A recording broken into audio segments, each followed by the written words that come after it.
The city was teeming with life, a scene where the noise of cars, hurried conversations, and the melody of street musicians blended into an urban symphony. Sophie Carter was there, in the midst of it all, behind a small art stand set up on a busy downtown sidewalk. Her eyes scanned every passerby, searching for a hint of interest, a glimpse of curiosity. But as in the previous hours, no one stopped. Her body was already feeling the effects of the long day. The chemotherapy was draining her strength, making even the simplest tasks a struggle. She took a deep breath, gripping the sides of the table to keep her balance. Her small, handwritten sign explained everything. Original art to fund my cancer treatment. It was raw, unfiltered truth. Every brushstroke she had applied to those canvases was an attempt to survive, an effort to ease the financial burden on her parents. But the world seemed indifferent. An elderly couple approached.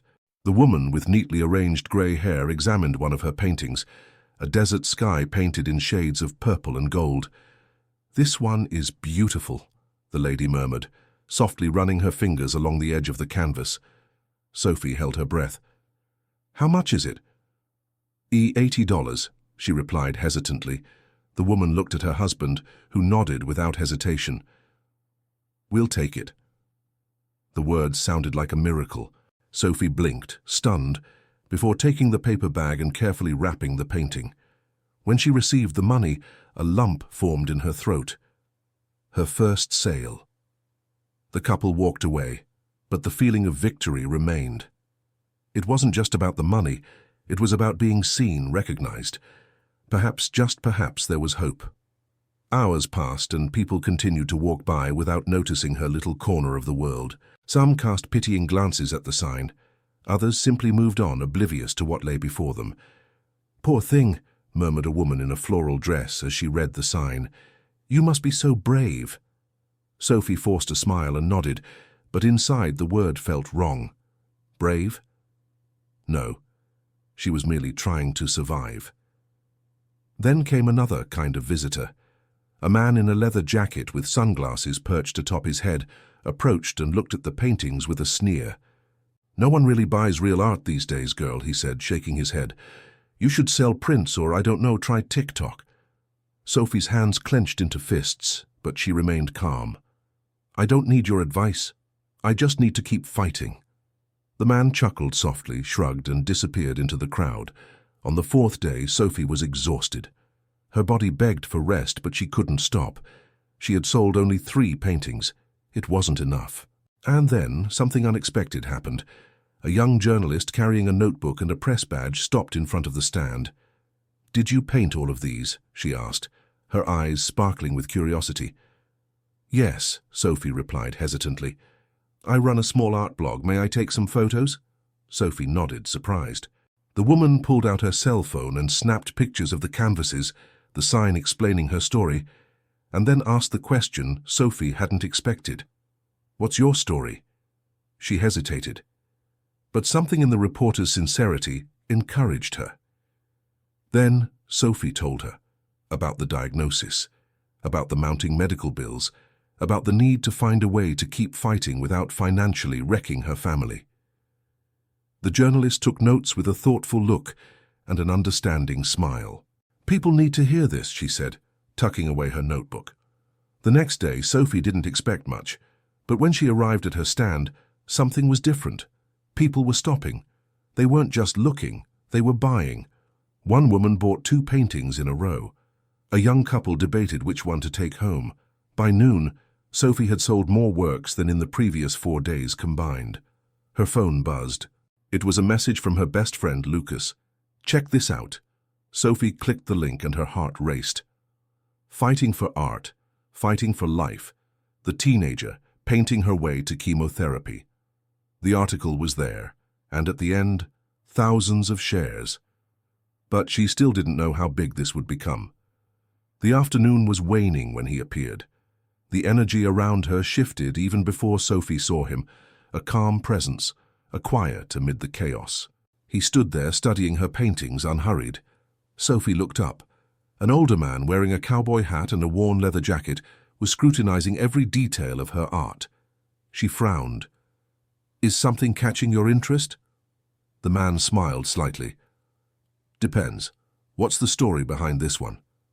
He pointed to a black and white canvas, a desert landscape with the silhouette of a solitary cowboy against an infinite sky. Sophie hesitated.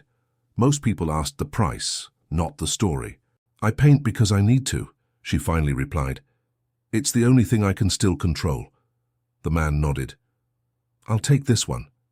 She blinked, surprised. That'll be $200. He didn't pull out a wallet. Instead, he produced a checkbook. Sophie frowned. Who still used a checkbook? Then he wrote something, tore out the sheet and handed it to her. Sophie looked at the check. Her heart stopped. $50,000. Her fingers trembled. There must be a mistake. The man tipped his hat back, and for the first time she saw his face clearly. His blue eyes carried a firmness that only those who had lived 100 stories possessed. Sophie was breathless. Clint Eastwood, the legend, the icon, the man whose films her father made her watch when she was a child, and he was there, in front of her, buying her art. I can't accept this. Clint's eyes did not waver. It's not charity. It's a very good painting. The shock was interrupted as whispers began to ripple through the crowd. Wait, is that Clint Eastwood? Within seconds, everyone realized. Phones were raised, voices grew louder, and then something Sophie would never have expected happened. Someone grabbed a painting. I'll take this one. Another followed. How much is this one? Within minutes, all her canvases were sold. Sophie watched, stunned. And Clint? He simply smiled, tipped his hat, and said, "Keep painting." Then he turned and disappeared into the crowd, but that was only the beginning. Sophie was still trying to understand what had happened. Her mind spun as she held the check with trembling hands. $50,000. Was it real? Her heart pounded in her chest. Around her the crowd still buzzed, the whispers erupting like muffled thunder. Did that really happen? Someone murmured. She looked at the empty table where her paintings had been just minutes before. All sold. It was surreal. And then the flashes began. Cell phone cameras captured the moment. The image of Clint Eastwood standing before her stand, the check in his hand, his shocked expression. The scene spread like wildfire. Within minutes, Sophie became the talk of the town. She grabbed her phone and opened her social media.